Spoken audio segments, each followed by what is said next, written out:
A truck was actually coming from Ring Road. It missed a step.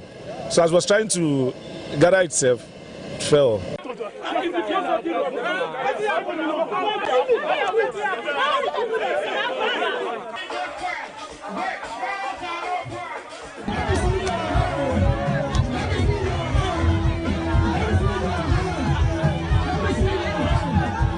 What we are witnessing these days, it is something we can no longer understand. They should stop telling us and promising us all those promises are fake, giving us this of promises are fake. We don't want it anymore.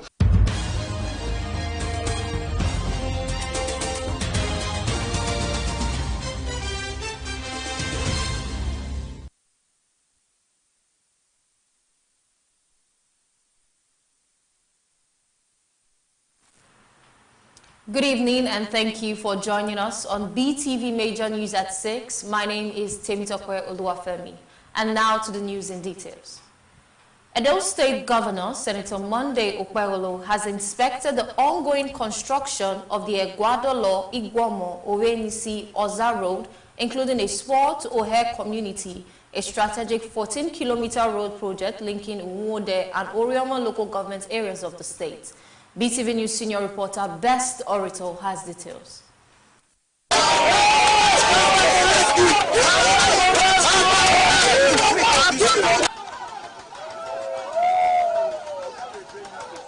The road project, located within the community of former Governor of Edo State, Mr. Godwin Obaseki, is expected to significantly improve connectivity among several agrarian communities, enhance access to markets, and stimulate socio-economic activities across the two local government areas. Residents of the host communities turned out in large numbers to welcome the governor, expressing appreciation for what they described as the long-awaited intervention that has brought renewed government presence and hope to the area. During the inspection, Governor Monday Okpebholo, accompanied by the Commissioner for Water Resources, Barrister Washington Osa Osifo, toured completed sections of the road, including a 774-meter stretch already close to completion. Speaking to journalists after the inspection, Governor Monday Okpebholo said the project underscores his administration's commitment to inclusive development and equitable infrastructure delivery across Edo State. When I came here just to campaign, I told them, by the time I win, I'll come back to do this road. This is my second time of coming. The first time was when I came to flag off this road after my elections. Then the second time now is to come and see the progress of the job. To the people, they are happy. Governor Okpebholo added that the project reflects strong federal backing for Edo State's infrastructure and agricultural development drive, commending President Bola Ahmed Tinubu for supporting practical governance in the state. Tinubu is demonstrating practical governance in Edo, delivering the dividend of democracy to the people. That is what our people need. When we are talking about 3.5 million votes, people think we are talking. Will these people vote for another person? No. 2027 will tell you exactly how it is in Edo. That is the judgment day.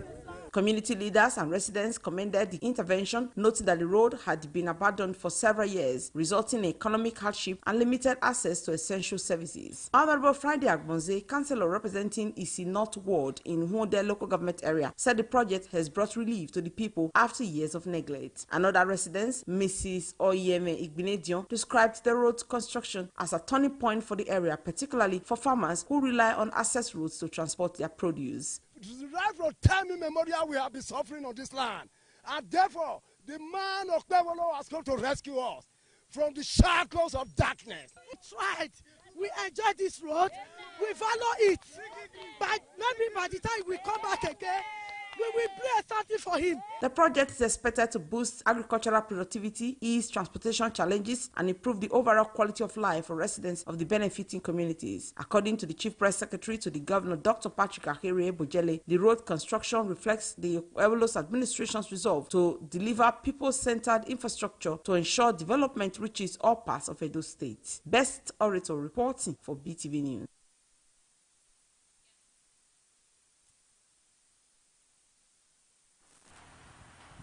Meanwhile, Governor Senator Monday Okpebholo said his administration will continue to support the late Alhaji Danjuma Garba's family to ensure that his legacy is kept alive. Governor Okpebholo made this known after a condolence visit to the family of his late special advisor on Arewa matters, Alhaji Danjuma Garuba in Benin City. The report. Not too long ago, the special advisor to Governor Monday Okpebholo on Arewa matters, Alhaji Danjuma Garuba, died, sending a wave of shock to the political cycle and the Arewa community in Edo State. Governor Monday Okpebholo is here to console the family. The governor said the late special advisor was a dedicated and passionate public servant who was interested in the growth and development of Edo State and has contributed tirelessly to the peace and unity of the state. He noted that late Alhaji Garuba left behind a huge vacuum because of what he stood for, as he did not just serve the Arewa community alone, but served all of Edo people. He said the late Danjuma was not just for the Arewa community alone, but for everyone in Edo State. Allah has power. Everything belongs to him. He's the only one that can give. He's the only one that can take. In furtherance of the education of the children of later Alhaji Garuba, Governor Okpebholo said his administration will support the schooling of the loved ones he left behind and ensure they continue their education. Once he left behind, we will support them. Whatever way we can support, we will continue to do it. The chairman of Arewa community, Alhaji Badamasi Sela, who spoke on behalf of the family, commended Governor Monday Okpebholo for the love shown to the Arewa community in Edo State, assuring him that they will continue to support his administration to succeed in all it set out to achieve for Edo people. He appealed to the governor to assist in the education of the late Alhaji Garuba's family.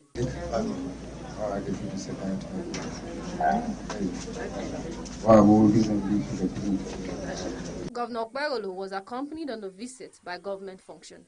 Temitope Oluwafemi reporting for Beetv News.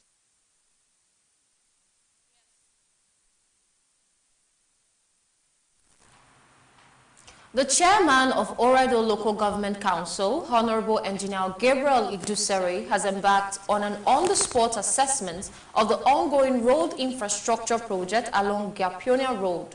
The chairman assured that the project, when completed, will ease traffic congestion on the road. The report.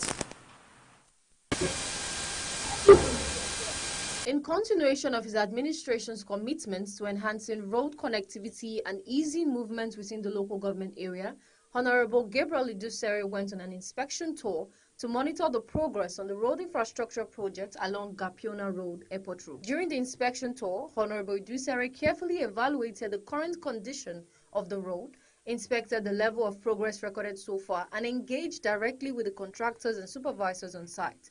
He emphasized the importance of delivering quality and durable work, noting that every project executed under his administration must meet standard engineering specifications and be completed within the scheduled time frame. The council chairman reiterated his resolve to prioritize infrastructural development as a key driver of economic growth, improved mobility, and enhanced living standards for residents and business owners in the area.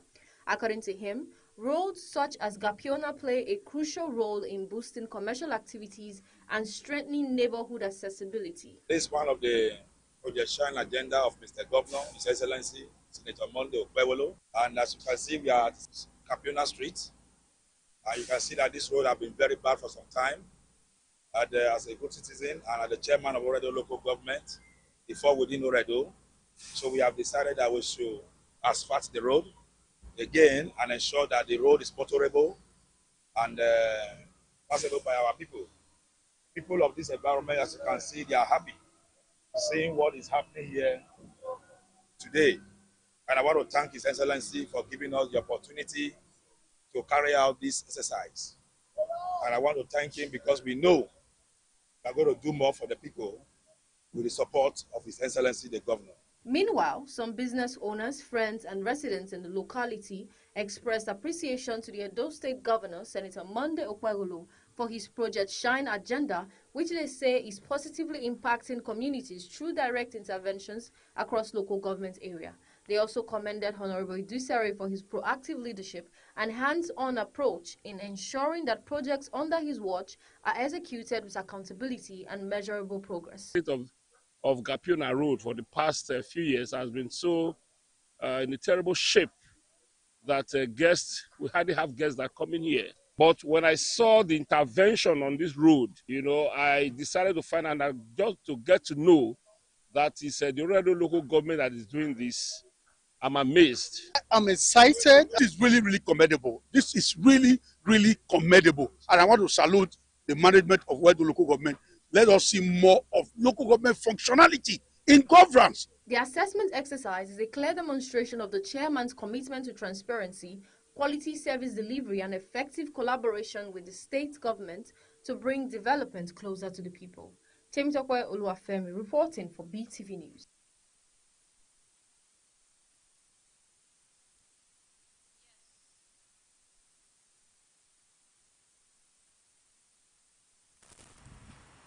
Long queues and limited access to CNG have continued to be a major concern for residents and commercial drivers in Benin City, as the growing number of vehicles converted to CNG continues to strain existing infrastructure. BTV News' Zainab Mohammed reports that residents are calling on the government to expand CNG stations, enforce fair distribution, and regulate operations to ensure equitable access for all users. The report. The growing reliance on CNG as an alternative fuel in Benin City has brought to light challenges in its distribution, with drivers facing long waits at situations due to limited supply. Some stations have also been accused by motorists of prioritizing certain customers, creating bottlenecks that leave others waiting for extended periods. They also urge that measures be put in place to improve CNG supply, ensure fairness at stations, and regulate operations to prevent favoritism and reduce long waiting times for all users. Residents noted that these delays disrupt daily activities and commercial operations, emphasizing that the rising demand for CNG is not yet matched by the number of functional stations. The manager of this place, he do mount his own line called priority. So ending of the day, we that respect the line will stay a long time here before we buy the gas. Meanwhile, he will be selling that priority. That is exactly what is disturbing. Not that had it been he leave the whole nozzle selling, you will see the line will be moving. See, no, I will be here if now it's 12 o'clock. I'll be here up till at times 3 o'clock before we can be able to buy, and I have nothing to do. There's no other alternative.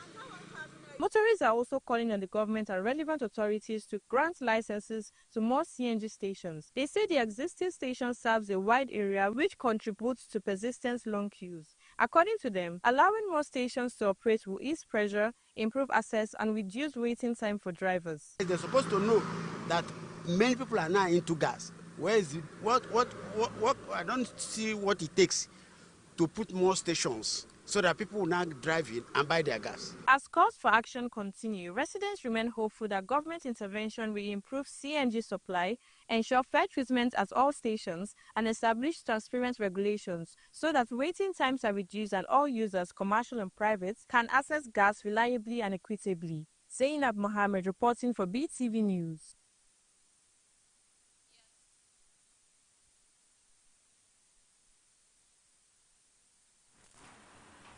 Residents have voiced discomfort over the rising number of children seen hustling on the streets instead of being in school, describing the trend as alarming and troubling.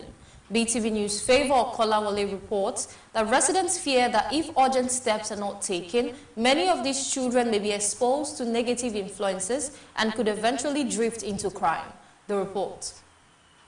Child trading has become a common practice in Benin, as children are often seen engaging in petty trade vending, car windshield cleaning, conducting commercial vehicles, and other informal activities during school hours.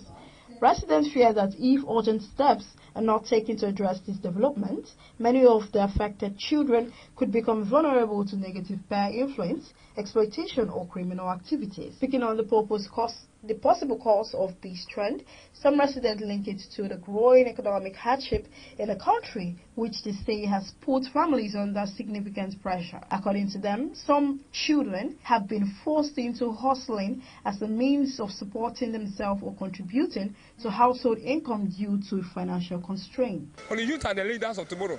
If this country will become great and go to a greater height and be a fulfilled country, fulfill Nigeria, for being states, children we have today should be the one that will take care of that. We do that. Today, our older one, they can't fulfill the liberty, the strength and the purpose of Nigeria because the children are the one that will do that. So we are not taking care of our children. Our government need to look into it and find something good to do about those children, because the country is so hard, things are so coarse to see. So they are doing that to help themselves and their parents so that they will not be doing something bad. Others believe lack of proper orientation plays a major role. They pointed out that some parents may not fully understand the long-term consequences of exposing their children to street life instead of prioritizing their education.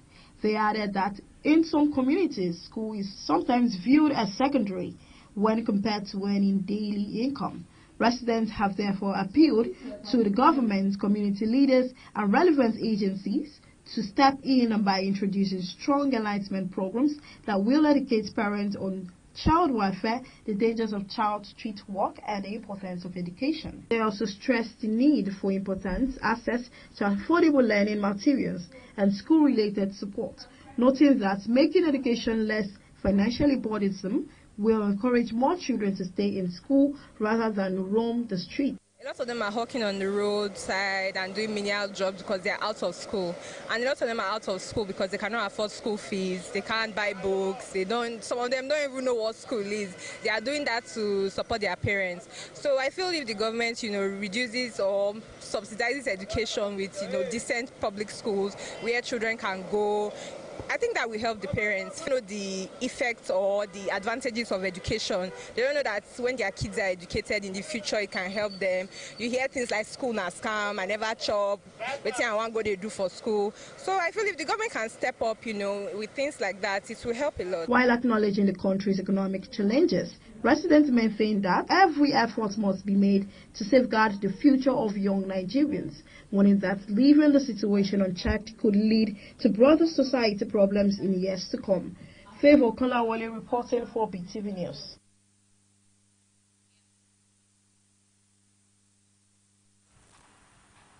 Edo State government has recently taken a major step towards environmental protection with the introduction of a new environmental law aimed at promoting sanitation, reducing pollution, and improving the overall quality of life for residents across the state.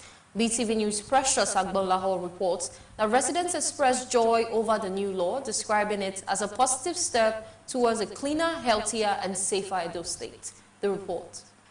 The new law, which was recently signed by Governor Monday Okpebholo, is to strengthen regulation on waste management, drainage control, air and water pollution, while prescribing penalties for individuals and organizations that violate environmental standards. The new legislation is expected to bring significant benefits to residents, as cleaner surroundings will help reduce the spread of sanitation-related disease, flooding caused by blocked drainage, and exposure to harmful pollutants. Beyond human health, the law is also designed to protect Edo State natural ecosystem with stricter control on waste disposal and pollution. Forests, waterway, and wildlife habitats are expected to recover, promoting biodiversity and environmental sustainability. Economically, the law is projected to create new opportunities through waste, recycling, environmental service, and enforcement operation, while also making Edo State more attractive to investors and tourists. I don't know, but I believe it will benefit us all, because the thing that it will make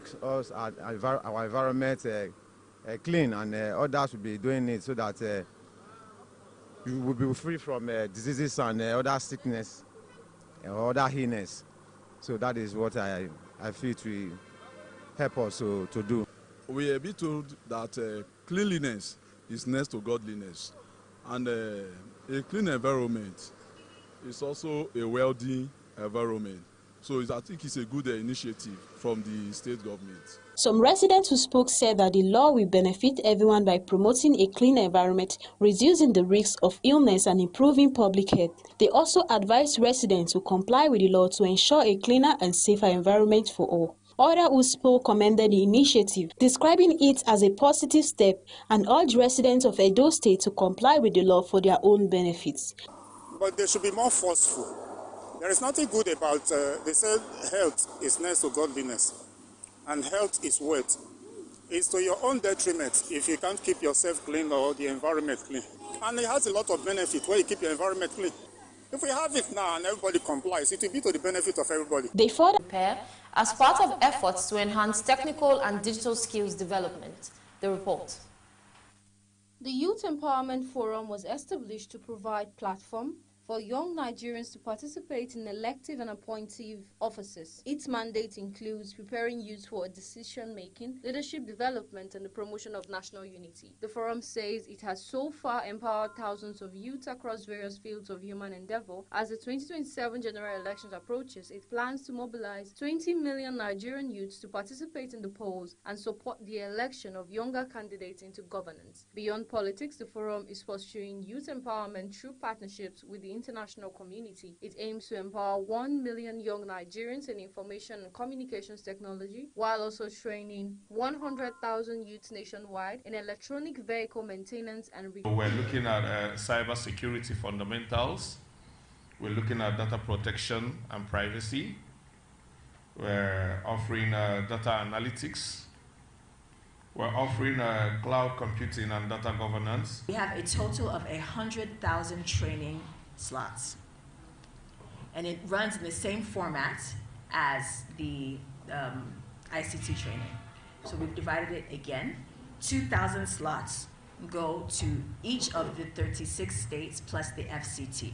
Both initiatives are being implemented in collaboration with state governments, the Federal Capital Territory, Nigeria's 19 registered political parties, and the 6 regional development commissions. In addition, 45,000 slots have been reserved for persons with disabilities, members of the media, and other beneficiaries not covered at the state level. We're not keeping our eyes off from the oversight to ensure that this is done properly. We're not just looking for people who are saying youth inclusion, women inclusion, and things like that. We're actually saying if you want to be included, be credible. If you want to be included, be able to have the capacity to take on the jobs that you're asking for. The forum says it has put in motion measures to monitor the states and ensure that the initiatives are enjoyed by the target audience. Temitope Oluwafemi reporting for BTV News.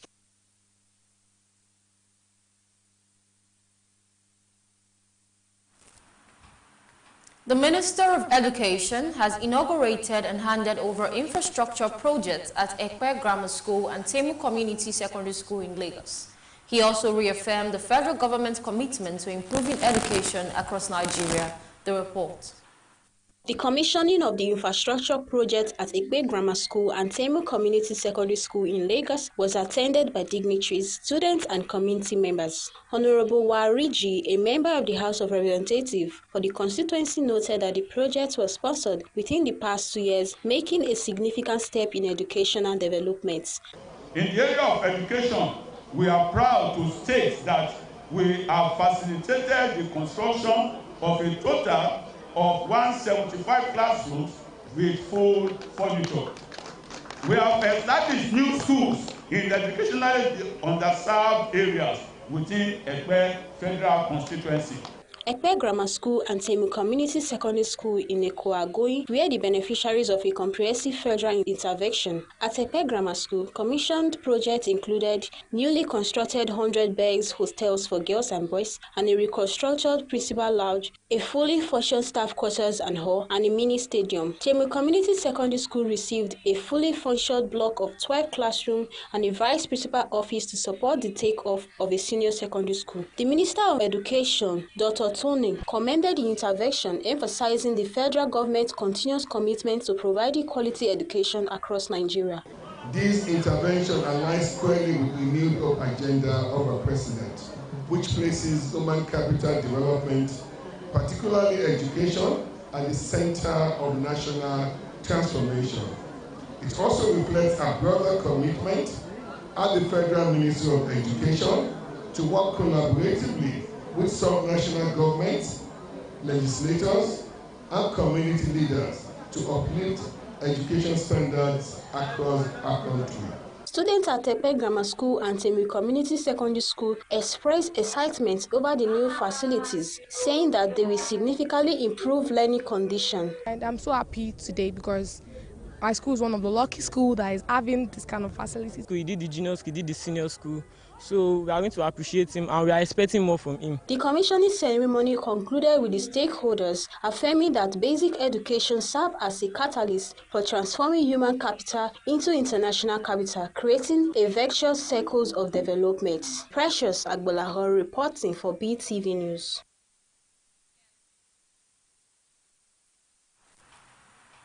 The Katsina state government says it has disbursed more than 45.8 billion naira in life and death benefits to 15,560 former and deceased public sector workers. Governor Diko Rada announced the completion of the payments, including a final tranche amount to 21 billion naira. The report. The disbursement settles accrued gratuity liabilities owed to state and local government employees and their families between 2019 and 2025. The payments represent a significant financial commitment by the state government toward clearing outstanding entitlements. According to official figures, 18.56 billion naira was paid to 4,743 retirees from the state civil service. In addition, 27,033 billion naira was released to 9,817 beneficiaries from local government councils and local education authorities. The state government said the exercise was aimed at easing the financial burden on retirees and the families of deceased workers while restoring confidence in the public service system. It is our resolve to treat retirees and those that die in active service with dignity, respect, and strong sense of social responsibility. From the time I started nursing the idea to contest for the seat of the governor of Katsina State, one of my main visions I had was how to develop a workable strategy to settle all outstanding liabilities of benefit of workers of the state and local government. The governor links the payments to broader reforms of the state's pension system, which he said are aimed at aligning it with international standards. A key aspect of the reforms is the recently enacted Katsina State Contributory Pension Law of 2025. The state government said the new law is intended to eliminate administrative delays, ensure the prompt payment of pensions and gratuities, and restore confidence in the pension system. I wish to once again, on behalf of workers of the state, local governments, and local education authorities, to express our sincere appreciation to Her Excellency for rejuvenating the service and giving hope and determination. Troops of Operation Hadike have repelled assaults on military base, killing dozens of terrorists in follow-up air and ground operations in parts of Adamawa, Damaturu, and Borno states. The Nigerian military has confirmed that on January 16, 2026, terrorists attempted to attack a patrol base at Saboni, Madagali local government area, Adamawa State, in the early hours of the day. Troops engaged the attackers swiftly with reinforcement from Gulag and Battalion's Quick Reaction Force. The assault was successfully repelled without any casualties or damage to military equipment. The area was later cleared of improvised explosive device, IEDs, and booby traps. On the same day, terrorists launched a large-scale multi-directional attack on a forward operating base in Borno State. The troops, supported by the air component of Operation Hadinke, engaged the attackers in a fair fight lasting over 1 hour, forcing them to withdraw. During the attack, rocket-propelled grenades damaged troops carrying vehicles and the CCTV control room. Several weapons and ammunition were recovered, including a 60mm mortar bombs, locally fabricated explosives, and hundreds of rounds of 7.62mm ammunition. Fleeing terrorists were tracked by intelligence and surveillance platform, leading to airstrikes that killed additional insurgents. The military stated that troops remain on the ground and in the air, continuing operations to deny terrorists freedom of action across the northeast.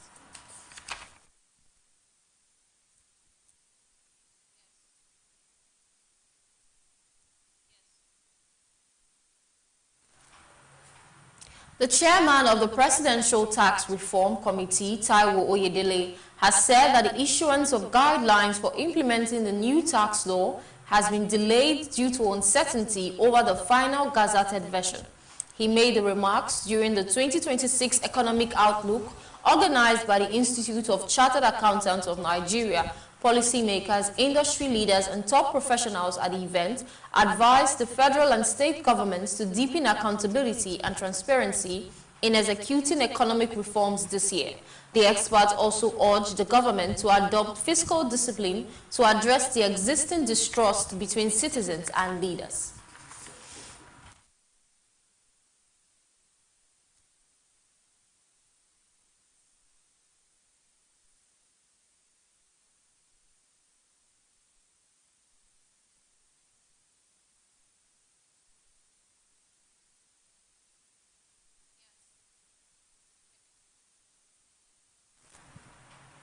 Vice President Kashim Shettima has arrived in Conakry, Guinea to represent President Tinubu at the inauguration of President-elect Madi Doumbouya, who was received by top Guinean government officials and members of Nigeria's diplomatic mission ahead of the ceremony scheduled for tomorrow.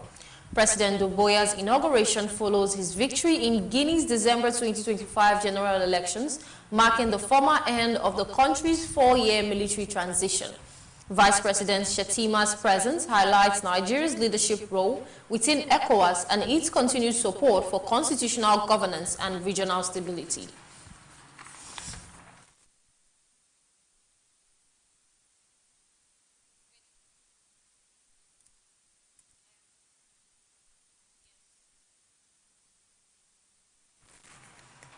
The European Union has officially removed Nigeria from its list of high-risk jurisdictions for money laundering and terrorism financing. The decision, published on the European Commission's website, follows Nigeria's exit from the Financial Action Task Force grey list in 2025. The EU Commission stated that the update aligns with the outcomes of FATF plenary meetings held in June and October 2025, during which several countries were removed from the list of jurisdictions under increased monitoring. Nigeria and the other dislisted countries have strengthened the effectiveness of their anti-money laundering and counter-terrorism financing regimes, closed key technical and operational gaps, and fulfilled the commitments set out in their FATF action plans. Other countries removed from the list include Burkina Faso, Mali, Mozambique, South Africa, and Tanzania.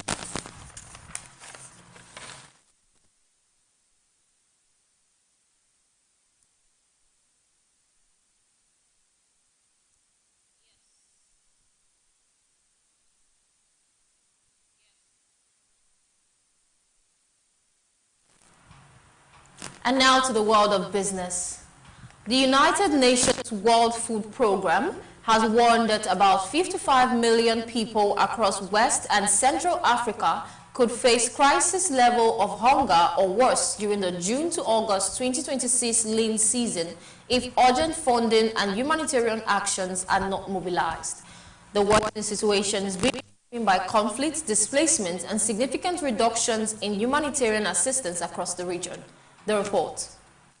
Nigeria is among the 4 most affected countries alongside Chad, Cameroon and Niger, which together accounts for 77% of the region's food insecure population. In Nigeria, about 15,000 people in Borno State are at risk of catastrophic hunger, classified as IPC Phase 5, marking the first time in nearly a decade that such conditions have been recorded in the state amid prolonged insurgency and shrinking aid support. The WFP also projected that more than 13 million children across West and Central Africa would suffer acute malnutrition in 2026. According to the latest Cadell Harmonize analysis, over 3 million people are expected to face emergency levels of food insecurity this year, more than double the figure recorded in 2020. Transport Films seeks stronger collaboration on road safety. Okeson Transport has reiterated its commitment to passenger safety, stating that it operates in line with standard operating procedures that comply with the guidelines of the Federal Road Safety Commission. The company made this known following a recent engagement between its management team and road safety officials. The visit was led by the Managing Director of Okeson Transport, Charles Oke Udeji, alongside other senior officials of the company. Discussions during the engagement focused on improving road safety standards, strengthening driver professionalism,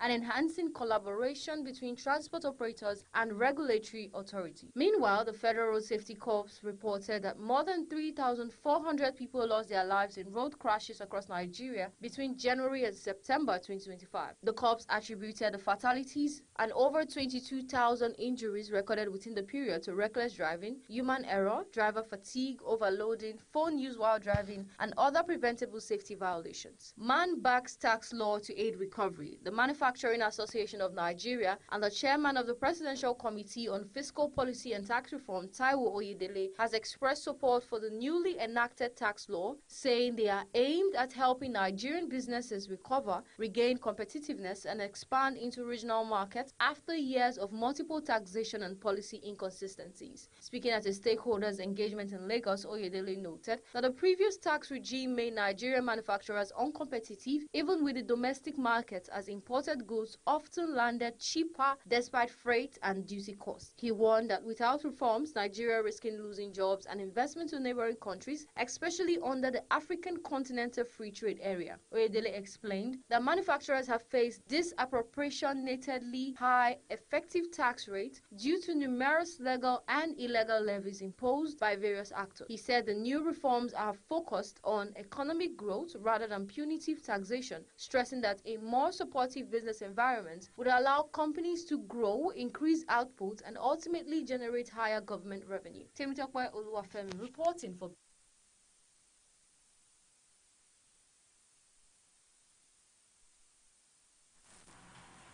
Argentina and Chile have announced a new joint conservation initiative aimed at protecting Patagonia's vast peatlands, ecosystems increasingly recognized as critical in the global fight against climate change.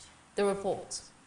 Peatlands, which are waterlogged landscapes made of a partially decomposed organic matter, are among the world's most effective natural carbon sink. Although they cover a relatively small portion of the Earth's surface, they store more carbon than all the world's forests combined. Patagonia's peatlands, stretching across South Argentina and Chile, are considered some of the most carbon-rich and least disturbed on the planet. The new cross-border effort seeks to coordinate conservation policies, scientific research, and land use management across national boundaries. Environmental authorities from both countries say the initiative will improve monitoring of peatland health, limit destructive activities such as drainage and overgrazing, and promote restoration in areas already damaged. Officials involved in the project emphasized that promoting peatlands is not about biodiversity, but also climate resilience. When peatlands are drained or degrade, the carbon stored over thousands of years is released into the atmosphere as carbon dioxide, accelerating global warming. Healthy peatlands, by contrast, continue to absorb and lock away carbon while regulating water flows and reducing flood risk. The initiative also highlights the role of the local and indigenous communities who have long depended on Patagonian ecosystem for grazing, water, and cultural practices. Authorities say community participation will be central to conservation planning, ensuring that protection measures support sustainable livelihoods rather than restrict them. Scientists welcome the agreement, noting that Patagonia's peatlands have often been overlooked in conservation strategies compared to forests or oceans. With climate pressures increasing and land use demands expanding, experts warn that delays in protection could lead to irreversible damage. By working together, Argentina and Chile aim to position Patagonia as a model for international cooperation on nature-based climate solutions. The initiative reflects a growing global recognition with safeguarding carbon-rich ecosystems is essential to meeting climate targets and preserving fragile environments for future generations. Zainab Mohammed reporting for Beetv News.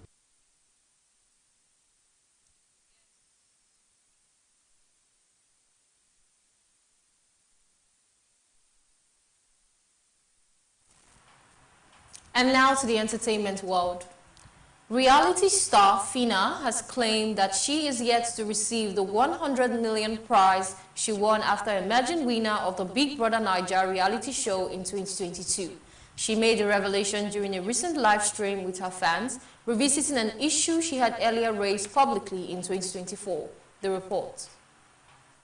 According to Fina, the prize package from the organizers MultiChoice Nigeria remains incomplete, with several components still outstanding. She listed the unpaid elements to include cash equivalents, an all expenses paid trip for two, and product supplies from some sponsors attached to the show. She said the prolonged delay has negatively affected both her personal life and career, forcing her to continue speaking out despite criticism. Although MultiChoice Nigeria has previously stated that it fulfilled all its obligations to the winner, Fina insists the matter remains unresolved and says she went public after her earlier complaints were ignored. A viral video has captured the moment Super Eagles star Victor Boniface reached out to popular Nigerian TikToker Pella during a live stream. The interaction followed Boniface surprising the content creator with virtual gifts on TikTok. During their phone conversation, Pella questioned why Boniface decided to call him, while also expressing appreciation for the gesture. Boniface, in response, appeared amused mused and asked if Pella was raising his voice at him, prompting a light-hearted exchange between both parties. The moment came days after Pella publicly pledged to reward Ademola Lookman with 500,000 naira for every goal scored against Morocco in the AFCON semi-final. However, Nigeria lost the match 4-2 on penalties and will now face Egypt in the third-place playoffs. Singer Speed Darlington has reacted to the Super Eagles' failure to win the Africa Cup of Nations, expressing apparent satisfaction following Nigeria's elimination from the tournament. The national team crashed out after losing 4-2 on penalties to host nation Morocco in the semi-final. The tightly contested encounter ended in a goalless draw after regulation time and extra time before Nigeria missed 2 sport kicks during the shootouts. The Super Eagles had hoped to secure a 4th AFCON title but saw their campaign come to an abrupt end. Reacting to social media, Speed Darlington linked the team's defeat to Nigerian politics, suggesting that the ruling party could not claim the team's performance as an achievement. Following the loss, Nigeria will now face Egypt in the third-place playoffs as they aim to secure a bronze medal. And that is on the entertainment news. Evelyn is reporting for BTV News.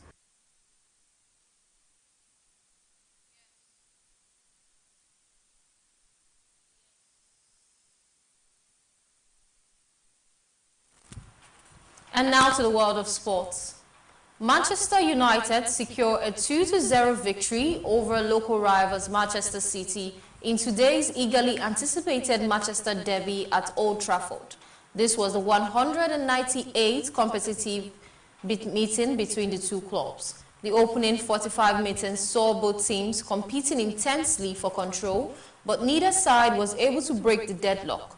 United had chances and also saw 2 goals ruled out for offside, while City rarely posed a clear threat despite enjoying possession. The breakthrough finally came in the 65th minute when Brian Mbeumo finished clinically after a quick United counter-attack, slotting the ball past City goalkeeper Glangui Donnarumma to make it 1-0. 10 minutes later, Patrick Dogu extended United's lead. He met a low cross and directed it into the top corner to make it 2-0, cementing the home side's advantage. Manchester United's performance was marked by disciplined defending and efficient use of chances. Interim manager Michael Carrick oversaw a well-organized display that subdued City's usually potent attack. City struggled to convert possession meaningful, with star forward kept largely at bay throughout the match.